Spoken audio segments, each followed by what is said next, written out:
காலை வணக்கம்ங்க. இப்போ மாடி தோட்டத்துக்கு வந்தேன். லெமன் கிராஸ் கொஞ்சம் எடுக்கலாம் அப்படின்னு சொல்லிட்டு டீ போடுறதுக்காக. ஸ்மெல் சூப்பராக இருக்குங்க. பாருங்கள், காஞ்சது போட்டால் கூட நல்ல மனமாக தான் இருக்கும்.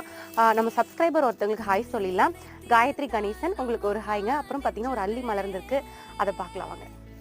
கட் பண்ணி அல்லியை பார்க்குறதுக்கு முன்னாடி பார்த்தீங்கன்னா தக்காளி பூ வச்சிருக்கு. பூ வச்சு காயே வச்சிருச்சிங்க பாருங்கள்.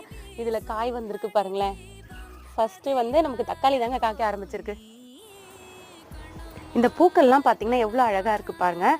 அல்லி கூட ஒன்று மலர்ந்துருக்குங்க. இப்போ பார்த்தீங்கன்னா மூட ஆரம்பிச்சிருச்சு. அடுத்து வந்து வெள்ளை செம்பருத்தி ஒன்று இருக்குது, எடுத்துக்கலாம். இன்றைக்கி பௌர்ணமிக்கு சிவபெருமானுக்கு போடலாம் வாங்க. இந்த செம்பருத்தி ஒன்று எடுத்துட்டேன். அதுக்கப்புறம் பாருங்களேன், கொய்யா வந்து நிறைய பிஞ்சு வைக்குதுங்க. இப்போ தான் செமையாக வருது. உரம் வைக்கணுங்க. அப்படியே பாருங்கள், தெரியுதான்னு தெரியல. பாருங்கள், நல்லா இருக்கா? செம்ம பிஞ்சு வைக்குதுங்கலாம் பார்த்தீங்களா? பூவும் பிஞ்சியுமா இருக்குங்க. பாருங்கள், கொடியெல்லாம் ஏற ஆரம்பிச்சிடுச்சு. அடுத்து பார்த்தீங்கன்னா அறுவடை வீடியோ தான். Happy gardening. தேங்க்யூ.